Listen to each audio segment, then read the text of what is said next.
y ahora sí con el tema del día. Estoy aquí con los invitados del día de hoy, el asambleísta Diego Vintimilla, es asambleísta del Partido de Gobierno Alianza País por la provincia de La Suay. Bienvenido. Y también está Paulina Araujo, ella es abogada especializada sobre todo en materia penal. En estos momentos ella es masterada en una maestría en España y ahora está haciendo su PhD en la Universidad de Buenos Aires. Así que Paulina, gracias, bienvenida. El tema específico es justamente tratar los Panama Papers, los papeles de Panamá, cuya segunda versión o segundo capítulo salió ayer a la luz, ayer lunes 9 de mayo, por parte del Instituto Internacional de Periodistas de Investigación, el ISIC, por sus siglas en inglés. Obviamente también queremos tocar el primer capítulo de esta revelación, de esta filtración considerada como la más grande de la historia por parte de un grupo de periodistas instalados sobre todo en Europa. Y las primeras repercusiones que tuvo en el Ecuador. Quisiera comenzar, si Paulina me lo permite, primero con Diego, para tocarle un tema que es reciente realmente, y es la comparecencia del fiscal Galo Chiriboga, mencionado en los papeles de Panamá, que hizo a la Asamblea el pasado viernes. Y Galo Chiriboga, y dicen los boletines oficiales de la Fiscalía, salió bien librado, salió con transparencia, dejó todo claro, documentó todo lo que dijo, y ahora se siente con tal capacidad libre de toda sospecha de él mismo investigar ahora el tema de los Panama Papers. Ya ha anunciado que va a viajar a Panamá, reunirse con la fiscal de Panamá para investigar a los otros, aparte de él. Él ya se exculpó. ¿Qué le parece a usted eso, Diego? Creo que es necesario, en primer lugar, saludando a la audiencia, efectivamente, poner a los Panama Papers en un contexto en el cual la asimetría de la acumulación de riqueza es la que provoca precisamente que haya en estos paraísos, como su nombre lo indica, donde se refugian ciertas fortunas para evadir impuestos. Y en esa perspectiva, ya aterrizando en el caso nacional, creo que más allá de que ciertas figuras o ciertas transferencias estén legalmente constituidas en esos paraísos fiscales, sí debemos de enfrentar el problema como un asunto de orden ético.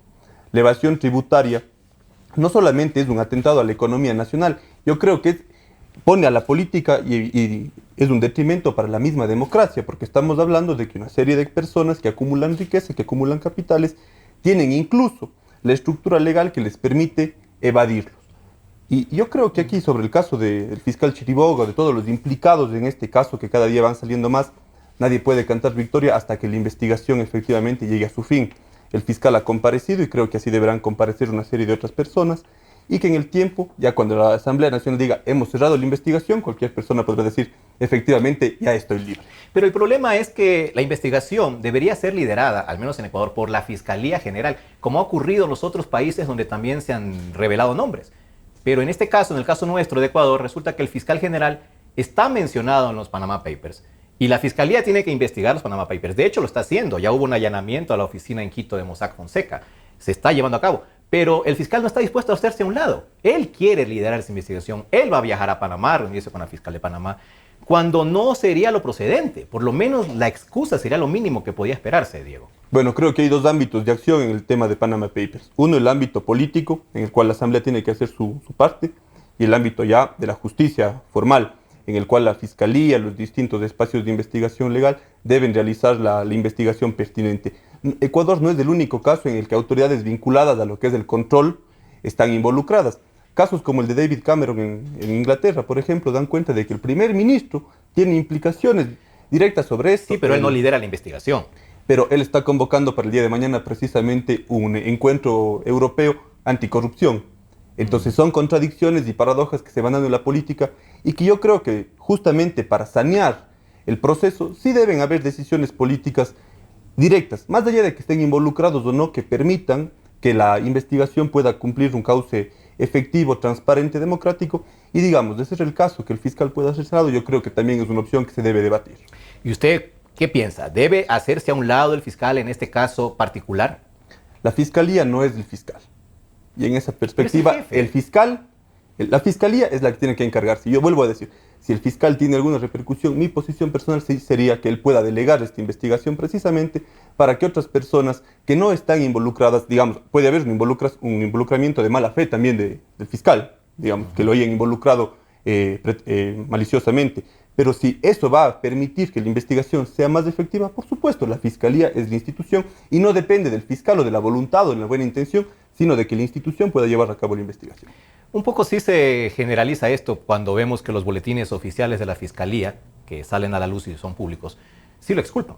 O sea, hay un boletín ahí que realmente, no sé si fue redactado por el propio doctor Chiriboga, en que lo liberan de toda culpa.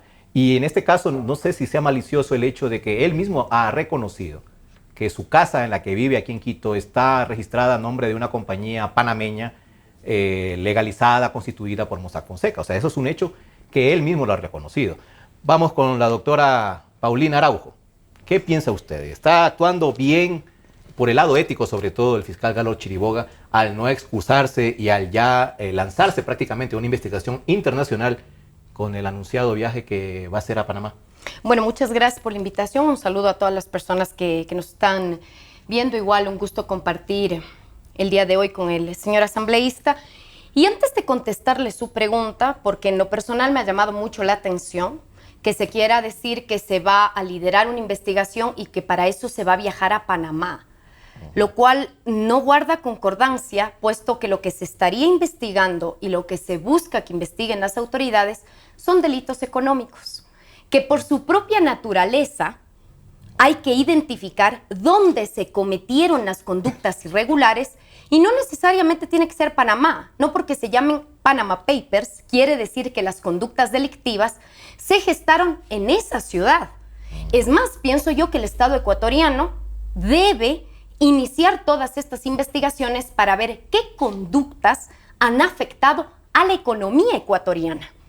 Y ahí es donde se tiene que centrar la atención de, como lo ha dicho el señor asambleísta, la Fiscalía General del Estado, que es la investigación la debe liderar la Fiscalía. La Fiscalía. ¿Por qué? Porque nuestra Constitución determina que es el único órgano que puede llevar adelante investigaciones de conductas delictivas.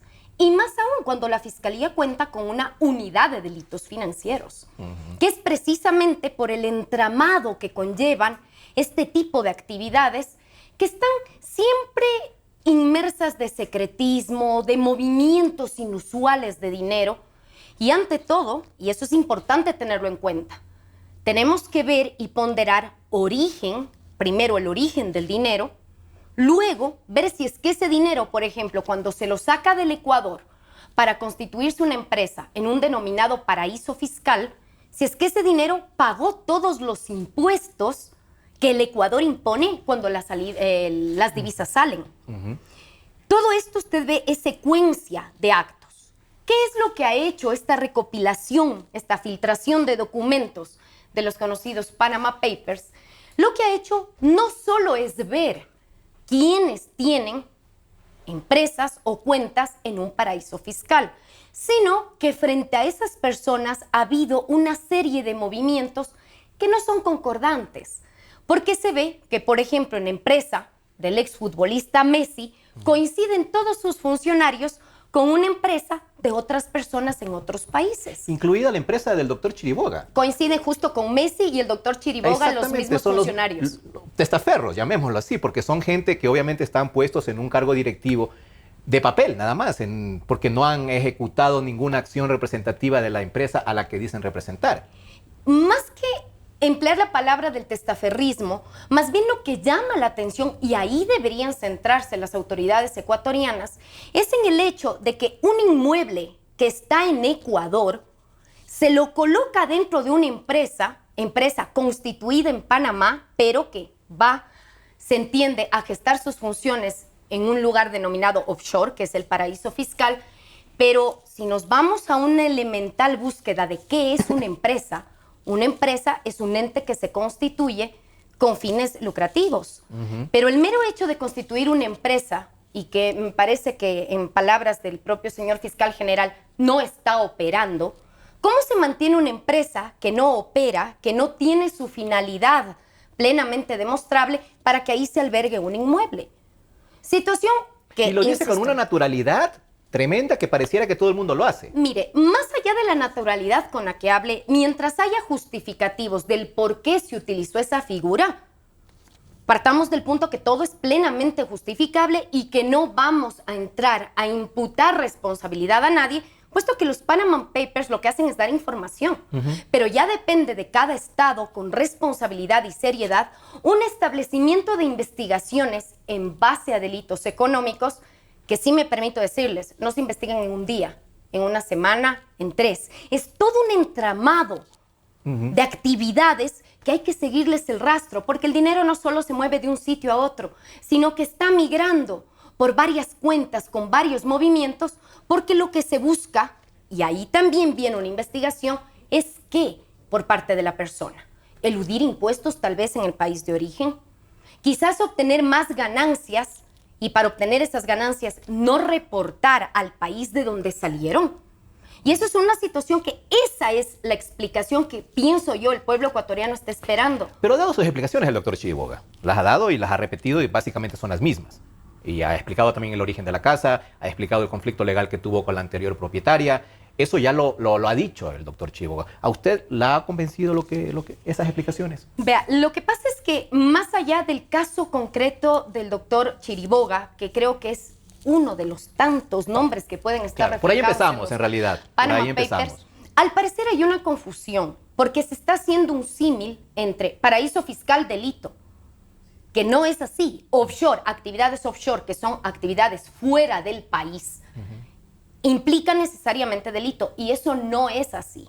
De ahí que lo que se entiende, las autoridades deben hacer, es ver qué movimientos ha habido, qué origen tuvieron los fondos, si es que hubo un negocio jurídico lícito que hizo que la persona tenga ese monto de dinero. Como usted ve aquí, ya no me refiero concretamente al caso del doctor Chiriboga, porque ahí estamos hablando de un inmueble. Pero sí hay personas con las que es muy fácil contrastar, saber cuánto perciben mensualmente o anualmente, ver los montos de dinero que se mueven en el exterior y ver cómo ese dinero salió del Ecuador. No es tan difícil el contraste, sin embargo hay que seguir la pista. Pero ¿qué es lo que quizás ha llamado la atención en nuestro país?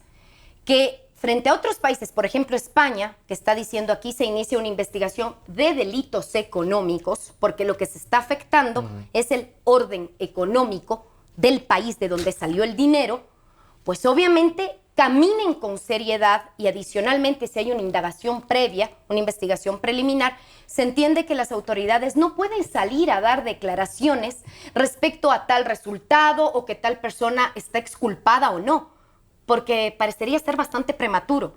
En base a la naturaleza de este tipo de delincuencia, que es silenciosa, si usted ve un delito de asesinato, conmociona a toda la sociedad, porque uno ve el cadáver.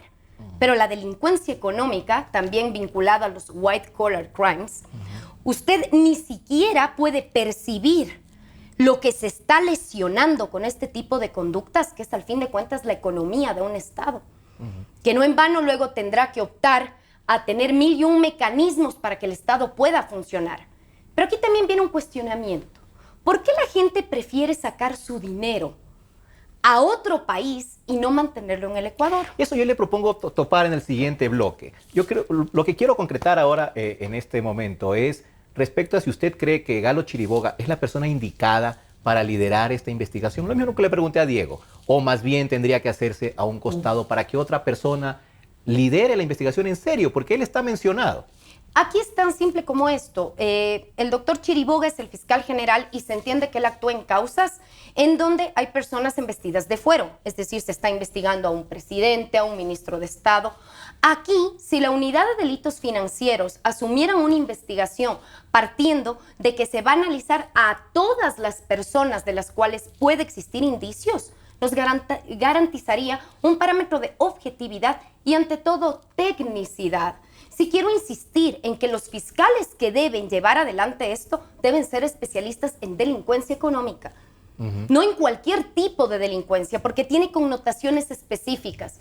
Y sin lugar a dudas respecto al doctor Chiriboga, pues si él también está cuestionado, lo más lógico sería, y pienso que coincidimos con el asambleísta, que se pueda delegar a alguien las funciones principales de la Fiscalía, incluso para garantizar transparencia de que las cosas van a caminar con un criterio sin que tenga que influir quién sea el jefe, quién no, a quién responde, sino estrictamente jurídico.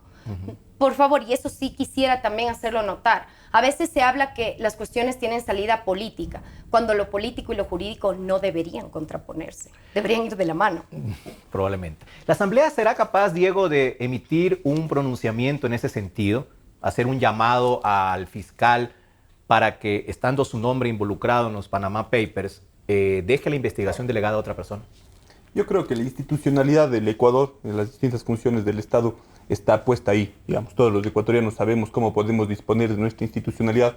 Y en ese caso, la investigación que lleva ya adelante la Comisión de Justicia de la Asamblea, lo que pretende es investigar cuáles son, ¿no es cierto?, las repercusiones políticas, económicas que tiene la evasión tributaria vinculada a estos casos.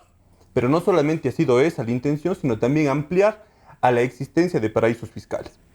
Aunque yo he dicho en la primera intervención, no todo paraíso fiscal, no toda transacción en paraísos fiscales es ilegal, sí creo que está en un contexto en el cual el paraíso fiscal se crea, se construye, se constituye para evadir impuestos y para vulnerar ciertos elementos de control social que no solamente son controlar la legalidad, sino también un elemento fundamental que es la justicia social. Cuando vemos que hay una investigación de tal envergadura con 11.5 millones de documentos filtrados, nos damos cuenta de que también hay una intencionalidad política. Y eso creo que también debemos de analizar. Panama Papers, en su primer tomo, por decirlo de alguna manera, por la primera emisión de documentos, puso en el paredón a una serie de personas, sobre todo del ámbito político, ¿sí? ¿Quiénes fueron los más mencionados? Empezando por Ecuador, el fiscal Chiriboga, digamos, pero fue el presidente chino, fue el presidente de sirio, fue el presidente ruso. Entonces, llama la atención que en la investigación no haya existido ni un solo ciudadano norteamericano. Entonces, ¿usted detecta ahí una intencionalidad también política de quien filtró? Efectivamente. Y creo que ahí, más que de quién filtró, quién lo está presentando, que es este consorcio internacional, que ya se ha dicho recibe financiamiento de una serie de ONGs, que no quiero cuestionarlas, pero que sí reciben financiamiento directamente de otras fundaciones norteamericanas.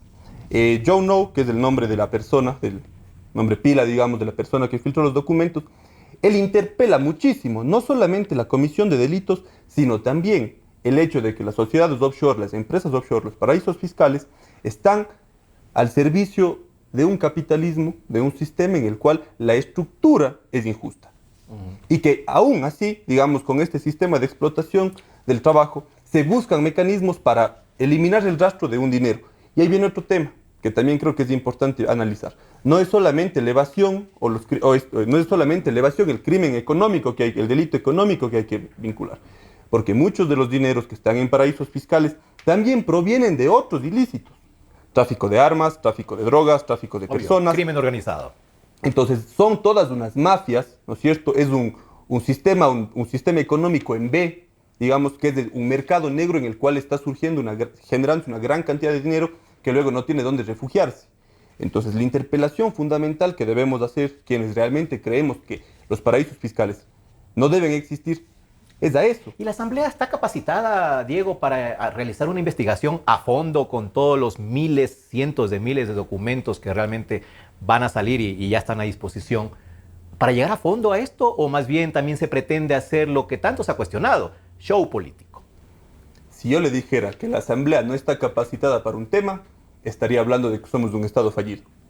La Asamblea, como primera función del Estado, tiene... Pero no lo ha hecho en estos 9 años. Generar los mecanismos necesarios para una investigación efectiva de distintas cosas y sobre todo para las dos funciones que tenemos, la fiscalización y la legislación. Es que los antecedentes de fiscalización, Diego, y usted lo sabe, son nulos.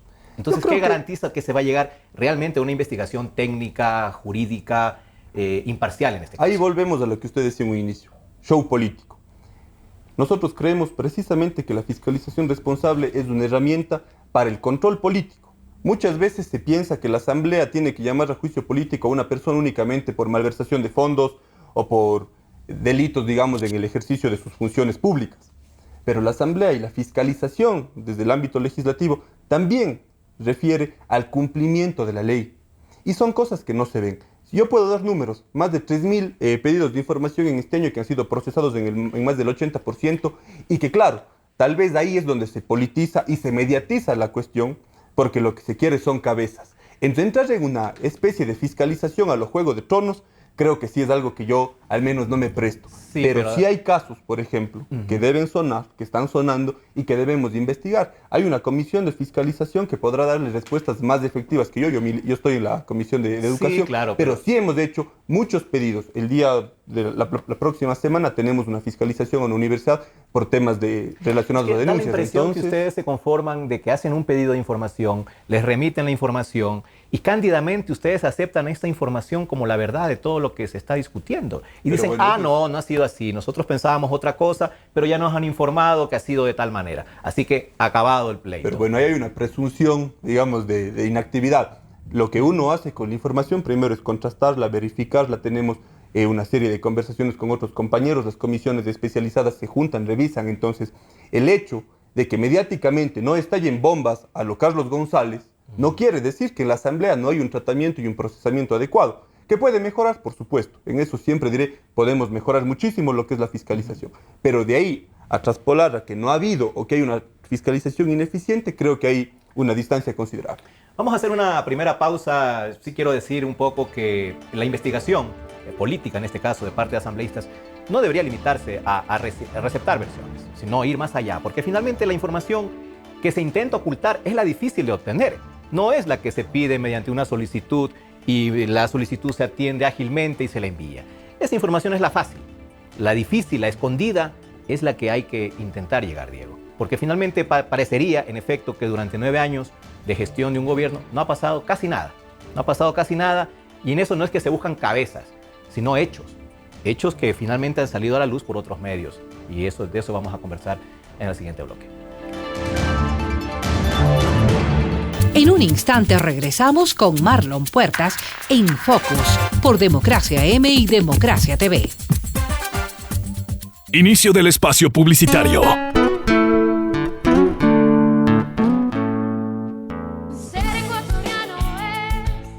Joven ecuatoriano, si tienes de 18 a 22 años de edad, te invitamos a ser parte del Servicio Cívico-Militar Voluntario, sábado 4 de junio 2016, de 8 a 17 horas, en los centros de movilización del país. Vive el servicio militar, una oportunidad de vida.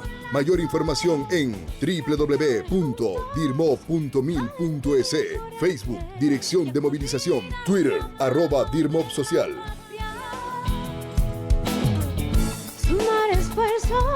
Por un mismo fin. Fin del espacio publicitario. Sentimos lo que la gente siente, amor, desamor, alegrías inmensas. Decimos lo que la gente quiere, pasión, discusión, democráticamente, democracia, la radio de la gente. Democráticamente, la radio de la gente. Democracia, la radio de la gente. Democracia.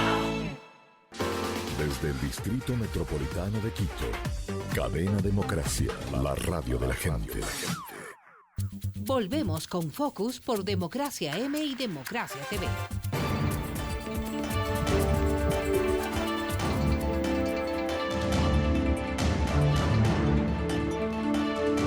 Volvemos reiterando el agradecimiento a la doctora Paulina Araujo y al asambleísta Diego Vintimilla, con quienes estamos conversando sobre los papeles de Panamá.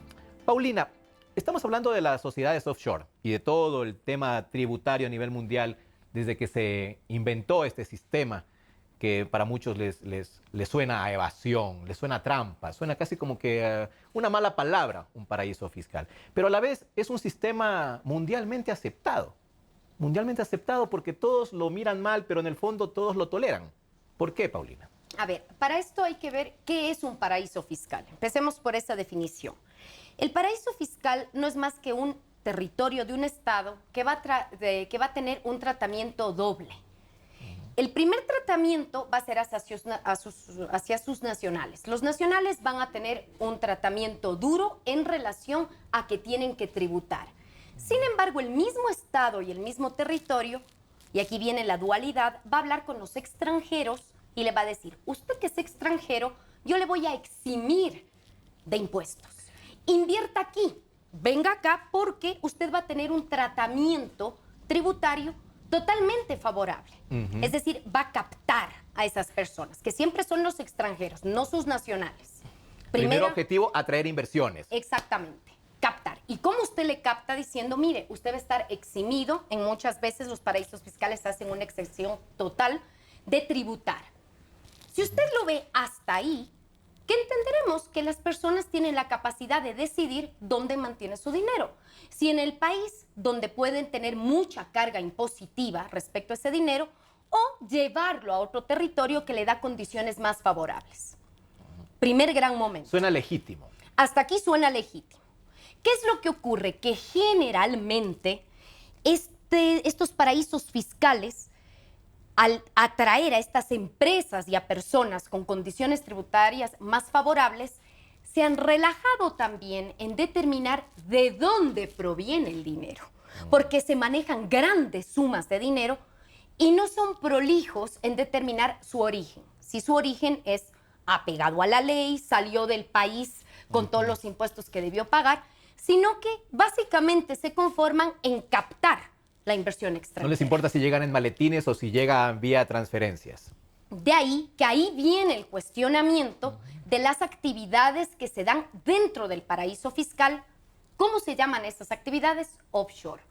Que no es más que las actividades que se realizan en el extranjero dentro de un territorio considerado como paraíso fiscal. ¿Qué rol jugaba, al parecer de las informaciones que tenemos, el estudio jurídico Mossack Fonseca? Al parecer, a través de este despacho, se encargaban de ayudar a constituir estas empresas, le suministraban a sus clientes todo. Decía, vea, yo le pongo el representante, el directorio, aquí se constituye la empresa para que usted su dinero lo ponga en un territorio con un tratamiento tributario favorable a usted. Asesoría. Es decir, le ayudaba a todo este asesoramiento y la constitución de empresas. Al parecer, este era el mecanismo.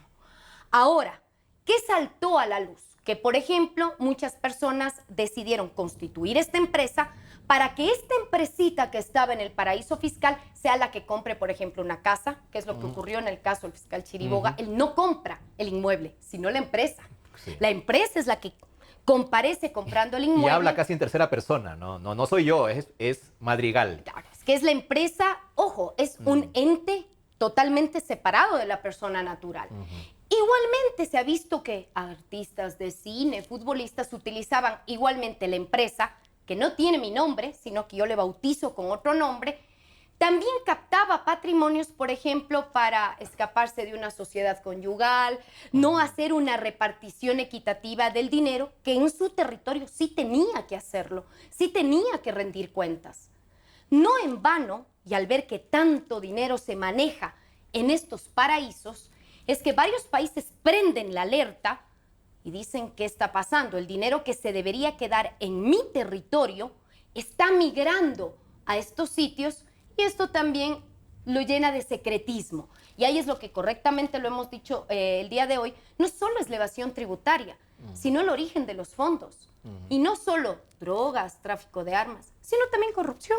Pero este encendido de alarmas, Paulina, ¿es auténtico? ¿O simplemente por el escándalo generado, por el destape, por esta filtración que se ha hecho, es que hay este tipo de reacciones políticas? Pero en el fondo pasa el tiempo y las cosas quedan como están. Vean. Porque parece que es un sistema que beneficia a todos finalmente. Quizás desde un punto de vista de Latinoamérica, y no quisiera que suene muy peyorativo lo que voy a decir, desde un punto de vista muy simplista, se tacha de este tipo de informaciones como que tienen un fin político, que solo se ha dado ciertos nombres y de otros países no se han registrado, cuando el ámbito del área jurídica que trata esto, que es el derecho penal económico, en Europa, con sus controles normativos a través de jueces especializados, data, me permito decirle, desde inicios del siglo pasado. Que hay esta lucha ya por intentar acabar con esto. No en vano Europa tiene el Código Penal tipo, tratando de aplicarlo a la Unión Europea, en donde centraron la atención, delitos económicos. No en vano con la filtración de Panama Papers, por ejemplo, en el caso español, no es cualquier tribunal o juzgado el que dice voy a investigar todas estas conductas, sino que es la Audiencia Nacional. Y la Audiencia Nacional es el órgano que siempre investiga los delitos más graves. Alejados del poder político. Se entiende que tenemos jueces Obvio, parten del parámetro que hay un Estado en donde los jueces ¿a qué responden? A la ley y a la convicción seria y férrea de la independencia judicial. Sin embargo, penosamente en el Ecuador, y lo tengo que decir, el Código Orgánico Integral Penal, vigente desde agosto del 2014, incorporó gran cantidad de novedades en este sentido. La empresa como delincuente, incorporaron también el lavado de activos, por ejemplo, dentro del mismo código. Pero nos hemos dado cuenta que en el país leyes no nos faltan. El problema que tenemos es cómo las llevamos a la práctica y un Estado que efectivamente diga, voy a sancionar estas conductas. No un Estado que en ciertos casos es duro, en otros casos no. En el Ecuador, lamentablemente, tenemos cada vez más sentencias menos proporcionales que otras, mientras a una persona que traficó combustibles le pusieron 7 años, hay procesos abreviados en donde en lavado de activos se aceptó 1 año.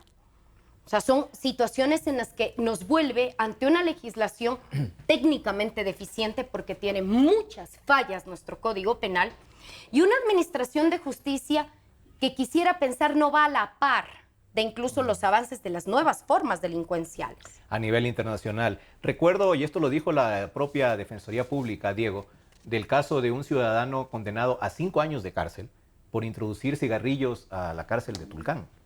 Y es un caso que justamente lo hicieron público por la desproporcionalidad de la que habla Paulina, mientras casos de peculado se sancionan con una pena mucho menor. ¿Hay esperanza usted que pertenece a la línea oficial? ¿Reconoce tal vez este tipo de falencias en la justicia? Bueno, yo soy militante del Partido Comunista, primero. Bueno, pero fue elegido por Alianza País. Sí. Yo sé que usted es comunista, pero fue elegido por Alianza País. Así que yo sé que hay mucha gente que en estos momentos se quieren bajar del potro, pero usted fue elegido. No, cuando nosotros redactamos el Código Penal, creo que fue un ejercicio bastante importante para lograr precisamente codificar todo lo que es, me parece que una de las leyes fundamentales de un país, lo que va a castigar y sancionar las conductas que son castigables. Ahora vamos a su aplicación. Hemos venido encontrando efectivamente ciertos elementos que tienen que revisarse. Pongo un ejemplo en el que trabajo permanentemente, violencia de género, física, psicológica. Hay cosas que se tienen que ir mejorando. La ley precisamente tiene que ser un instrumento que permita que la sociedad pueda hacer de ella, ¿no es cierto?, una herramienta para exigir justicia. Creo que la proporcionalidad de las penas, aunque yo como legislador soy responsable de haber promulgado este código, la proporcionalidad de las penas sí tiene que revisarse en el Ecuador. Tiene que revisarse profundamente, porque ahí queda a la discrecionalidad del juez. Yo no quiero entrar en disputas respecto a la profesionalidad de los jueces y mucho menos a su independencia, porque la respeto y la considero. Pero sí creo que debe haber un ejercicio mucho más coherente, digamos, digamos sistemático, respecto a cómo se administran las penas para que no se vuelvan elementos mediáticos el hecho de que cause sensación una persona que, por supuesto, considero injusto que esté 5 años por introducir cigarrillos. Y claro, una persona que ha estado siendo famosa durante unos años, ¿no es cierto?, vinculada al tema del fútbol, esté este momento con apenas 1 año. Son cosas que se tienen que revisar. Si es necesario, digamos, virar algunas tuercas de la legislación, creo que será necesario hacerlo. Volvamos al tema de los papeles de Panamá. Evidentemente, aquí existe el riesgo, y de hecho creo que está sucediendo, de que se politice el tema. O sea, ya la Asamblea intervino, ya salieron el primer tomo, como lo llamó usted, los papeles de Panamá, ahora va saliendo el segundo. Y yo percibo que lo que se intenta es contaminar, si por un lado ha salido gente vinculada al oficialismo, de pronto hay el intento del lado oficial de vincular a gente vinculada a la oposición. O sea, más o menos decir, sí, yo estoy en los papeles de Panamá, pero tú también estás.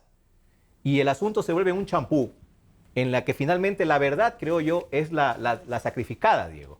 Entonces, ¿cómo evitar eso? ¿Cómo apoyar a la justicia para que la justicia, por su lado, sea la que inicie una investigación imparcial, lo cual va a ser muy difícil estando ahí Galo Chiriboga, pero que arroje un resultado finalmente que se acerque un poco a la verdad de lo que está ocurriendo? ¿Cómo hacer eso? Bueno, Paulina creo que nos dio una pista en la cual coincido plenamente. La institución destinada a la investigación de esto es la Fiscalía General del Estado. Nos guste, no nos guste, esté el fiscal o no, es la Fiscalía quien tiene que hacerse cargo. Y precisamente, como aquí no existe Sherlock Holmes, y no es el fiscal el que va a estar investigando papel por papel, tiene que haber, y yo sí creo que hay un mensaje absolutamente claro respecto a cómo va a estar articulado el tema para que se cumpla con el debido proceso. En el Ecuador, hablo de mi país, lamentablemente todo tiende a politizarse en el escenario mediático. Entonces, si es del oficialismo, todo está mal. Si es la crítica a la oposición, todo está bien, más o menos, digamos. En esa lógica en la cual la justicia se quiere establecer desde los canales de televisión o desde la opinión pública, es muy difícil hacerlo. Y creo que sí han habido errores de parte y parte. Pero yo vuelvo a poner en la mesa de discusión la necesidad de un debido proceso, que haya una institucionalidad. Y aparte de esta institución, que es la Fiscalía, sí creo que la Asamblea Nacional tiene una parte importante porque también cumple con una investigación de carácter político porque hay un funcionario público involucrado. ¿Y usted ha visto las encuestas respecto a la credibilidad de la Asamblea en los últimos meses? Sí, claro. Se va a pique. Mire, a mí las encuestas no me preocupan tanto como a otros. Efectivamente, sé que las encuestas son un indicador necesario respecto a una serie de cosas, pero si uno actuara en función de las encuestas o actuar en función de la opinión pública, creo que estaríamos actuando por fuera de los principios. Y más allá de buscar, como ha dicho el presidente Correa, la reelección, nuestro interés es trabajar por un proyecto político, que en este momento, por supuesto, hay muchas críticas, creo que hay que depurarlo, pero es el proyecto político por el cual trabajamos. Si yo estuviera diariamente pendiente de las encuestas, no estaría tan pendiente de los proyectos de ley en los cuales sí, abrazo partido, digamos, estamos trabajando para que salgan de la mejor forma. Proyectos que la mayoría, la inmensa mayoría, provienen del Ejecutivo, por cierto. Con la inmensa mayoría de votos que el pueblo ecuatoriano nos dio. Entonces, no, ahí el trabajo como que, como se dice, les da haciendo un poco el trabajo. Pero volvamos al tema justicia. Y habló usted de institucionalidad, que es uno de los grandes problemas en realidad que tiene el país. La institucionalidad está venida menos en Ecuador porque aparece un líder supremo, un líder todopoderoso, que dice algo el sábado y el día lunes se ejecuta lo que él dijo. Eso no es institucionalidad, Diego. Mire, a mí me parece que ponerle al presidente Correa en una lógica de Goku o de Super Saiyajin es bastante perverso para la salud democrática de un país. O sea, no ocurre eso. Mire, yo como estudiante de Relaciones Internacionales aplicaré una tesis que es esto de la política burocrática. No todas las decisiones tales como las dice el presidente Correa llegan a aplicarse. No todas las leyes que promulgamos llegan a aplicarse de la misma forma, porque hay una serie de instituciones y, digamos, niveles en los cuales pueden haber distorsiones o distintas formas de aplicación. ¿Sí? Entonces, yo no quiero compararme con el pasado porque creo que es bastante ocioso decirles que antes fue peor, ahora estamos un poquito mejor. Pero la recuperación de institucionalidad y sobre todo la recuperación de un aparato democrático en el país creo que es evidente. Creo que es evidente en el procesamiento incluso de la protesta, de la recriminación, de la interpelación pública. Diego, usted ¿por dice qué que será es que en evidente? apenas 9 años ¿por qué en estos 9 años hemos tenido un solo presidente cuando en 9 años anteriores tuvimos casi 10? Y yo sí creo que podemos decir hemos avanzado en algo. El hecho de una división constitucional de funciones nos permite creer que hay una institucionalidad seria que puede ir dando respuestas. Pero para no decir justificar todo, sí creo que aquí hace falta una cosa fundamental, que es el empoderamiento ciudadano. Por primera vez en el Ecuador tenemos una ley que permite que la participación sea efectiva y protagónica en la toma de decisiones. Y eso es algo que falta. Y no y se está sí falta por voluntad ejecutando. política. Por voluntad política. Vea, Diego, yo le quiero poner como ejemplo en el tema de institucionalidad que me parece muy importante, el asunto del quinto poder. El quinto poder, que incluso ahora ha iniciado también una investigación paralela en el tema de los papeles de Panamá y ha convocado a los periodistas que han trabajado en el asunto. El quinto poder, ¿cómo está integrado? Está integrado por personas netamente alineadas al oficialismo y su presidenta se ponía la camiseta verde en campaña política hasta hace poco tiempo. Fue candidata del oficialismo y todos responden a esa línea. Eso es un hecho. Y ese era un espacio justamente en el que los ciudadanos tenían que empoderarse, lo que acaba de decir usted. Pero ¿cómo se gana ese espacio si el gobierno lo capta para sí? Mire, yo no quiero entrar en polémica respecto a la integración del Consejo, ¿sí? Porque si le pondría del otro lado y decir, con que estén ciudadanos todos de la oposición, el Consejo funcionaría bien, creo que nos queda igual la misma duda. Ni de un lado ni del otro. La crítica fundamental ciudadano. que uno tiene que lograr hacer sobre el Consejo de Participación Ciudadana es respecto a los resultados que ha tenido y los niveles de incidencia y de la participación en los distintos espacios. El Consejo de Participación Ciudadana debe tramitar las denuncias de corrupción que se han tenido y creo que eso solucionará muchas cosas que tal vez haya que poner más énfasis. El Consejo de Participación Ciudadana debe generar procesos para la selección de autoridades, sabemos, lo hace, pero creo que podríamos poner mucho más énfasis en que ese proceso sea mucho más abierto. Entonces son cosas que efectivamente van, digamos, evidenciando ciertos problemas que no son problemas de haber puesto el quinto poder en la Constitución, sino de cómo se lo administra.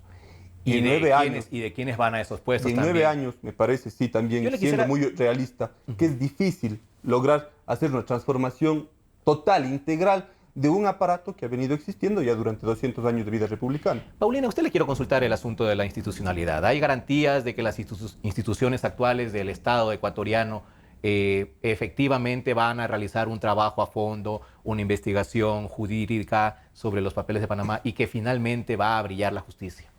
Mire, y ahí sí le tendría que contestar desde un punto de vista de abogada en libre ejercicio, que estamos todos los días en los juzgados, unidades judiciales, recibiendo los criterios de los jueces, en donde claramente lo que se dice que es una falencia, que ojalá la logren solventar lo antes posible del código, que es la falta de proporcionalidad, nosotros la vivimos y la vivimos con las personas que están buscando justicia y que se ven afectadas con una norma que no responda a la realidad ecuatoriana, con un operador de justicia que en ciertos casos sí es mucho más celero que en otros, ni siquiera para ir al fondo de la decisión, pero en donde vemos claramente que hay procesos que avanzan con una rapidez llamativa y otros que duermen eternas memorias.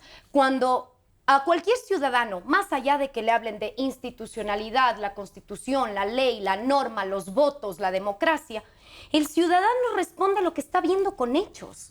En decir, sí, efectivamente mis derechos son respetados, tengo un trato igual con mis semejantes ante los jueces, pero eso lamentablemente no se ve.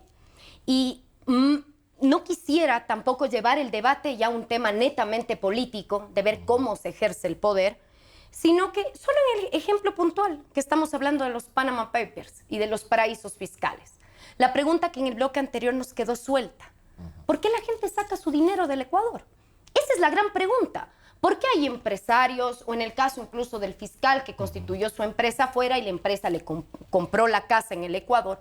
¿Por qué se da esto? ¿No son malos ecuatorianos, unos antipatriotas? Vean, sí llama la atención porque también si tenemos el discurso de consume lo nuestro, primero Ecuador, invierte en tu país masivamente las campañas, que están perfectamente bien, pero si vemos que dentro de ese esquema de política de Estado hay personeros del Estado que decidieron no invertir en el Ecuador o obtener un dinero, por ejemplo, de una reparación de un juicio y sacarlo al extranjero, como que el discurso se vuelve contradictorio.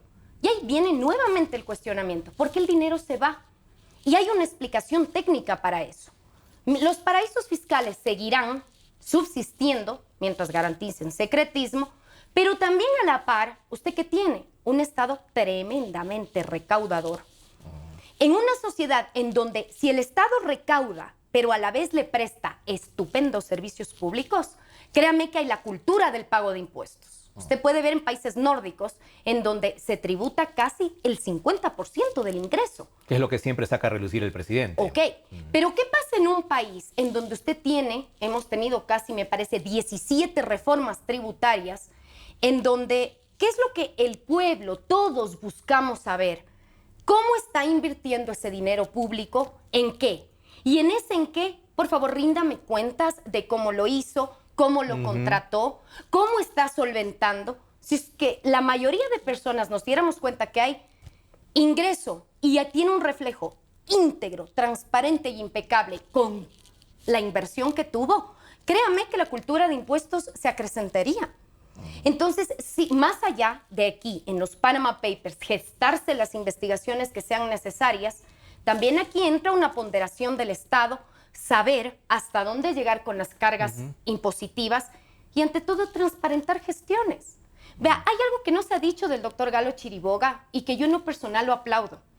Ha sido de los funcionarios que salió en el primer bloque, pero ha dicho, vamos a investigar, voy a pedir al Servicio de Rentas Internas, a Contraloría, que transparenten documentos. A diferencia, si tomamos, por ejemplo, con el señor, me parece, Romy Vallejo, que ni bien se mencionó su nombre, él dijo que iba a enjuiciar por calumnias a los medios que se hicieron eco de la información de los Panama Papers. Le digo, sí, es un momento oportuno de apelar. Usted rescata eso de parte del doctor Chiriboga. Lo rescato porque no ha perseguido a quienes han pretendido decirle, señor fiscal, ojo, sométase usted también dentro de una investigación. No nos diga qué es lo que hizo, dejó de hacer, sino como todos los demás, también sométase a que se tabule seriamente todo lo que usted nos está alegando, incluso para verificarlo.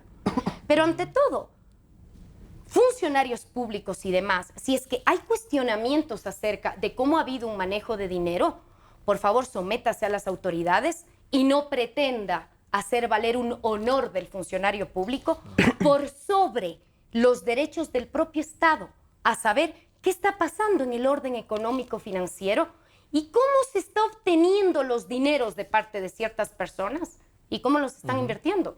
Pienso que es derecho de todos saberlo. Enterarnos de eso. Diego, ha crecido, y es una impresión mía tal vez esto, entre los ciudadanos el hecho de que se piensa que el gobierno ha despilfarrado recursos, de que hay obras que terminan siempre costando más, y esto es un hecho que solo hay que escuchar las sabatinas para darnos cuenta, de que se hicieron malos estudios, de que lo que costaba 100 terminó costando 300 o 400, de que obviamente ha crecido el aparato burocrático, de que hay muchos más empleados públicos ahora, con algunas funciones muy discutidas, además, de que hay, en efecto, derroche, y que la plata que se pide a los ciudadanos en cada reforma tributaria que aludía Paulina, que tiene que salir del bolsillo de todos nosotros, es plata que no sabemos su destino. ¿A dónde va a ir? ¿Van a ir a las cadenas de la SECON? ¿Van a ir a consultorías que nadie sabe para qué sirven? ¿Van a ir a proyectos como Refinería del Pacífico, que ya se gastaron 1.200 millones de dólares aplanando tierra y hasta ahora no se sabe si va a ser efectivo? ¿A dónde va? ¿A dónde va todo ese dinero? Tal vez eso sea una invitación o una alerta a los ciudadanos para que los que tienen mucho o los que tienen poco saquen su plata afuera. No quiero dejar en el aire precisamente esto. Si yo parto del hecho de que un Estado recaudador, es decir, o hiperrecaudador, como se dijo, la presión tributaria que ejerce el Estado sobre un ciudadano es la causa fundamental para que una persona busque sacar su dinero, precisamente tomando el ejemplo de Europa, tendríamos que hay una gran cantidad de personas que sacan su dinero a paraísos fiscales. Y que también pasa. No es que no pasa. Luxemburgo, Suiza son paraísos fiscales que residen ahí mismo. Así es. Andorra. Sí, Andorra coge Mónaco, San Marino. Un tren a una hora y una persona lo tiene. Y también hay. Si esa fuera, si yo tomo esa reflexión, querría decir que el 20% de la presión tributaria que ejerce el Ecuador sobre sus ciudadanos, que es menor al promedio latinoamericano, debería ser que haya un porcentaje más o menos a la mitad, porque no es tanta. Pero aquí vuelve a ser un tema fundamental la discusión respecto, no al mal patriotismo de los ciudadanos, sino al tema de los mecanismos que han logrado legalizarse a través del tiempo para que la acumulación de riqueza pueda estar absolutamente precautelada. Yo no digo que los empresarios sean malos y a veces se pretende cuando uno interpela al sector privado, digamos, como ladrones o cosas. No es ese el objetivo. Es el tema de que un pacto social convenido, como una constitución, como un Estado-nación, se fija una serie de obligaciones y también derechos. Es y un dando si y uno dando. los vulnera, si uno los vulnera, está cometiendo un acto reñido con la ley y también con la ética política. Y eso aludía Paulina. Paulina dice que los ciudadanos pueden sentirse hasta cierto punto estafados en lo que presta el Estado a cambio de los impuestos que está pagando. Y precisamente, por ejemplo, ¿cómo entiendo yo que una presión fiscal de 34.6%, como es la que tiene España, no pueda abastecer para la atención en salud? ¿Cómo puedo entender yo que ciertos países en Europa con presión tributaria mayor a la de Ecuador no puedan aún tener un sistema de educación pública como el que pretendemos tener en Ecuador? Porque cometieron excesos. Y eso también se está denunciando. Entonces, por eso la gente sale a las calles a protestar. Entonces, efectivamente, este siglo, yo digo, este nuevo siglo, estos nuevos años, están poniendo al ciudadano en una posibilidad de no verle al poder como el órgano que ejerce la violencia como único mecanismo de control, sino que el ciudadano está asumiendo un poder importantísimo para exigir transparencia. Creo que una de las revoluciones más importantes que se están dando en este momento es la revolución de la transparencia a nivel global. Las filtraciones que se han dado precisamente hacen eso, que el ciudadano esté en la posibilidad de interpelar al Estado, de interpelar al sujeto político y decirle, usted tiene que rendir cuentas. Exacto. Y eso es un fenómeno que está cambiando incluso la forma de la relación entre el político y el ciudadano. Y cada vez creo que en ese ejercicio se va ciudadanizando la política, que es un proceso que no depende del corte ideológico de tal gobierno. Usted puede ver cómo pasó en Islandia, cómo pasa en Ecuador, cómo pasa en China. Está pasando. Así es, de izquierda o derecha, la fiscalización y la rendición de cuentas tiene que darse. Entonces, esté Cristina Fernández o Mauricio Macri en la Argentina. Para que no quede en el aire el tema del Estado derrochador, yo podría decir, por ejemplo, y muy, digamos, el término más morocho, que los ministros no utilicen vehículos. Podría ser un ejercicio, ¿no es cierto?, de ciudadanizar la política. Bueno, ¿cuánto nos cuesta? Contrastémoslo respecto a toda la inversión que se tiene en funcionarios públicos de salud, educación, seguridad. Elementos fundamentales. Ni el más neoliberal va a decir el Estado libérese de los soldados. Nadie va a ¿no es decir, cierto? hay muchos médicos. Nadie va a decir eso. Entonces, cuantifiquemos. ¿Cuántos médicos hay? ¿Cuántos profesores, maestros y maestras? ¿Cuántos soldados? ¿Cómo está el Estado pensándose? Y yo sí creo que en esa lógica podemos ir desechando ciertas cosas que se convierten en lugares comunes, como la Secretaría del Buen Vivir. Efectivamente, yo tampoco estoy muy a gusto con la Secretaría del Buen Vivir. Pero son minucias, Diego. Y por realmente eso, usted se fija en minucias y no se fija en lo de fondo. Recientemente se reveló que Flopec, una flota de transporte de combustible estatal, ha contratado publicidad en 2 meses, casi $3 millones. Eso no es minucia. Y de esos hay múltiples ejemplos en la administración pública. Y ahí no hablamos pues del carrito del ministro, ¿no? Que el ministro siga con su carrito, que tiene derecho y tiene que movilizarse. Hablamos de esos contratos, por ejemplo, de comunicación. 3 millones en 2 meses. ¿No le parece mucho? Y de eso, como le digo, hay un montón. Mire, los ingresos, los ingresos de la flota petrolera ecuatoriana son unos de los que más mueven una empresa pública. Y hay que pensar también cuáles son los objetivos de esa comunicación. No he conocido el caso, pero yo creo que es necesario ponerlo en el escrutinio público. O sea, como gana mucha plata, que gaste mucha plata. No necesariamente, pero solo un dato, para que al menos institucionalmente se reconozca un avance importantísimo. Este es el único gobierno que tiene al día, en línea, para que cualquier ciudadano de los que están y desea acceder, puede entrar y revisar la ejecución presupuestaria. Un elemento fundamental que lamentablemente solo la oposición utiliza. ¿Sí? Solo la oposición utiliza. Así nos enteramos. Ya. Los periodistas al menos nos enteramos. Dígame usted si hace 15 años podía tener la información de ese contrato en tiempo real como lo tiene ahora. Que puedan haber excesos. Jamás un ciudadano puede poner las manos al fuego por 500.000 funcionarios públicos. Y no es mi pretensión hacerlo. Pero creo que hay mecanismos democráticos y sociales para el control tienen que irse dando. Y apostemos a eso. Siempre pensar en positivo. El Ecuador ha avanzado bastante. Creo que hay problemas. Pero no me quiero quedar ahí. Creo que sí podemos nosotros hacer de la política un ejercicio mucho más ciudadano que pueda hacer cosas importantísimas como esta, la exigencia mundial de transparencia y justicia. Y que llegue la revolución de la transparencia a Ecuador. Realmente se ha acabado el tiempo, Paulina. Nos quedamos cortos porque la verdad es que el tema da para mucho más. Pero el deseo es este, o sea, conversar, debatir, transparentar las cosas, invitar a personas que no necesariamente piensan igual, como en este caso Paulina y Diego. Por eso agradezco mucho cuando gente, especialmente del lado oficial, acepta esta invitación para justamente chocar las opiniones, chocar visiones, que creo que es lo productivo realmente y lo que necesitamos ahora en el país. Así que hemos terminado por hoy el programa. Gracias nuevamente a Diego Vintimilla, gracias a Paulina Araujo y será hasta una próxima ocasión.